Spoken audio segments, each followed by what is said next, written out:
Kali ini kita akan bahas buku Mathematical Method ya, atau Fisika Matematik ya, karya Mary L. Boas.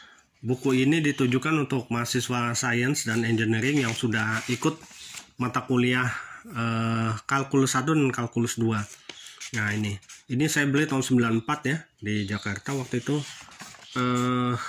Buku ini ditujukan untuk mahasiswa yang ingin melihat atau ingin memanfaatkan matematik dalam bentuk aplikatif gitu.